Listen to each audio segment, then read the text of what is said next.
नमस्कार, मैं पवन शर्मा और मैं इस वक्त मौजूद हूँ मथुरा विधानसभा क्षेत्र में।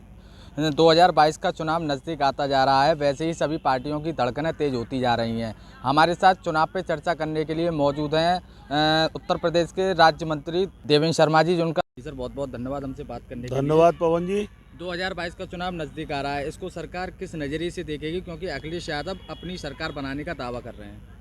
भारतीय जनता पार्टी हर चुनाव को चुनौती समझती है और भारतीय जनता पार्टी का बूथ से लेकर ऊपर तक का सभी कार्यकर्ता उस चुनाव में अपनी अहम भूमिका निभाता है।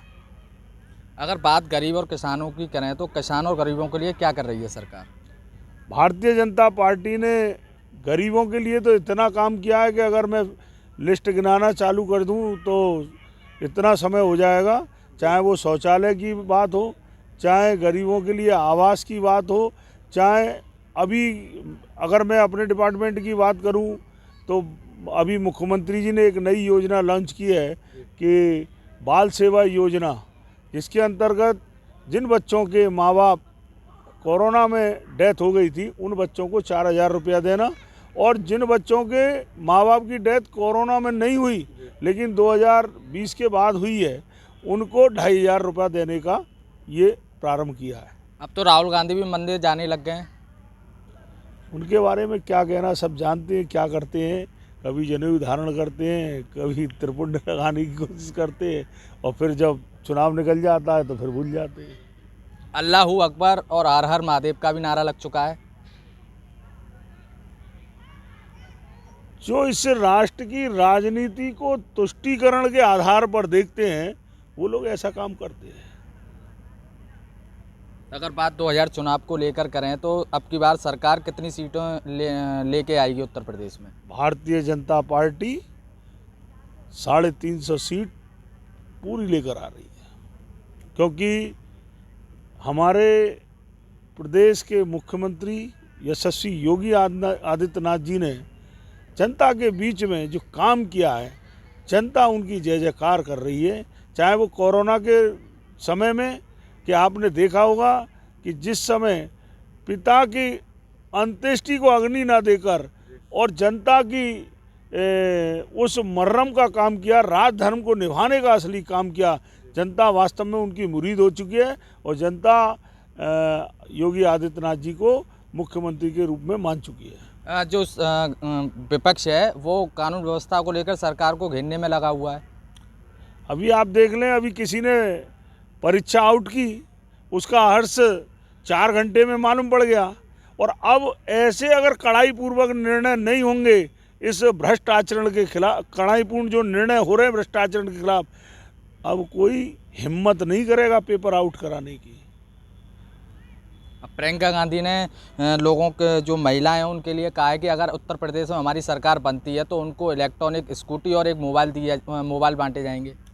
ये सब प्रलोभन के नारे हैं। आप जानते हैं कि कांग्रेस में अब क्या स्थिति है कांग्रेस की, और आज धरातल पर कांग्रेस की क्या स्थिति है सब जानते हैं। इस बारे में क्या कहना है? 2022 का चुनाव किन एजेंडे पे लड़ेगी भाजपा?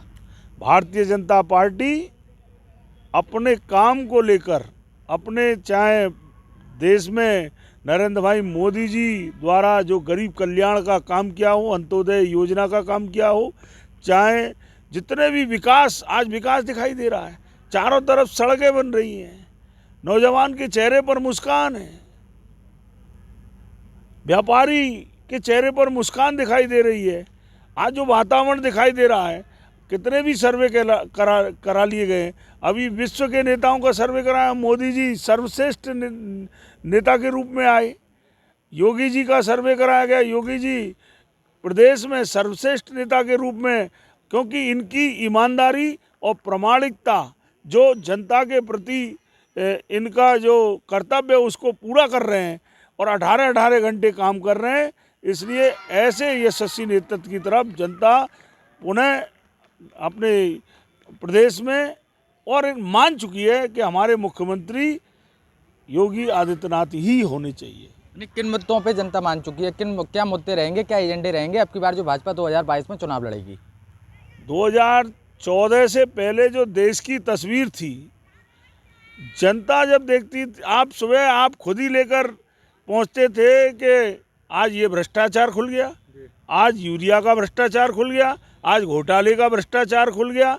और चाहे 2017 से पहले सपा और बसपा की सरकारें रहीं, क्या स्थिति थी, रोज दंगे होते थे, महिलाएं निकल नहीं सकती थी, बाप अपनी बेटी को घर से बाहर छोड़ नहीं सकता था, कहाँ पर बम विस्फोट हो जाएगा, जो प्रदेश में अराजकता का माहौल था, दलाली का वातावरण था, थानों में दलाली हो रही थी, आज कहाँ दिखाई देती है।